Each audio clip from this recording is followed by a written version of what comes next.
In this lesson, we take a look at how to complete calculations which contain exponents and roots.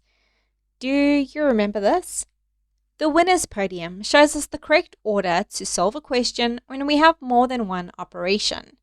We have learned that the winners, or the first operations we solve, are brackets and orders, and this refers to roots, brackets, anytime you see the word of, and exponents. Once we have solved these, we then move on to divide and multiply, and then once we've solved all the divide and multiply, we move on to addition and subtraction.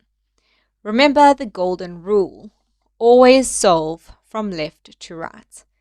Let's take a look at some examples.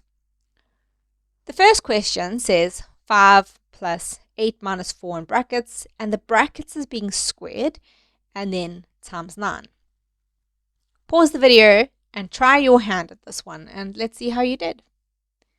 Okay, so first I need to look for brackets and orders, and I have both of those. I've got 8 minus 4 in brackets, and I've got the 2 for exponents, which kind of covers the part with the orders. But remember to work from left to right, and in my question, my brackets appear first.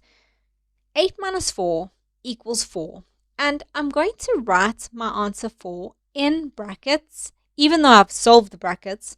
But the reason for this is because I've got that square, which is attached to the outside of my bracket in my question. You'll see why this is important in our next example. I then write down everything in the exact same order it appeared. First the 5, then the plus, followed by the squared, then times, and then 9.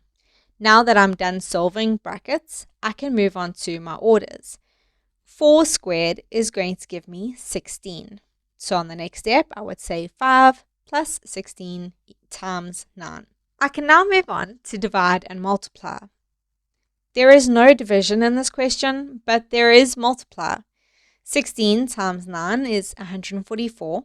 And now I move on to my next step, which is addition and subtraction. And I've only got addition here, so 5 plus 144 is 149. Did you manage to get that one right? We'll try this next one.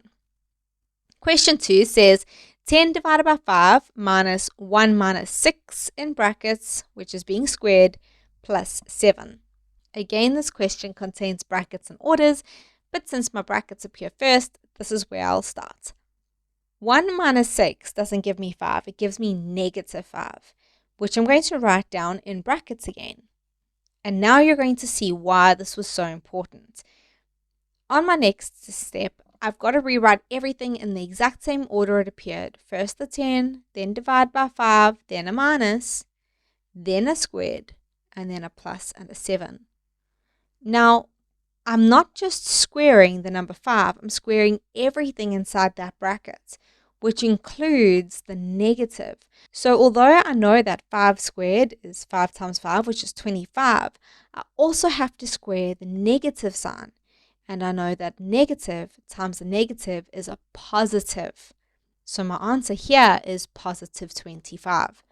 I'm going to continue to keep this in a bracket because there is an operation sitting on the outside which I need to deal with.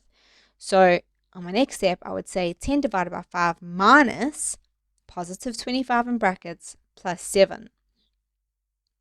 Now I've seen that I've got a negative sign sitting in front of a bracket, and that reminds me to use batteries. This negative and positive is going to give me a new sign, which is negative. So I'll have 10 divided by 5 minus 25 plus 7. Okay, now I don't have any multiply in this question, but I do have divide. So my next step will say 2 minus 25 plus 7.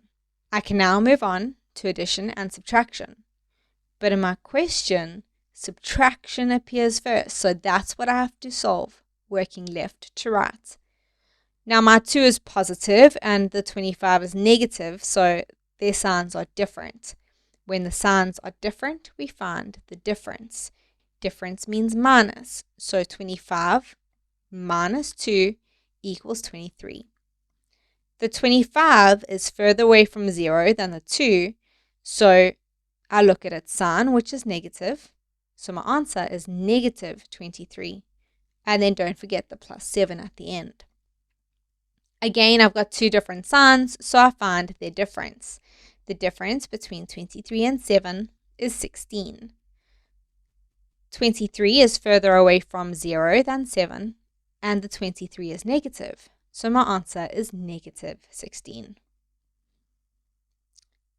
Okay, give number 3 a try, and let's see how you did.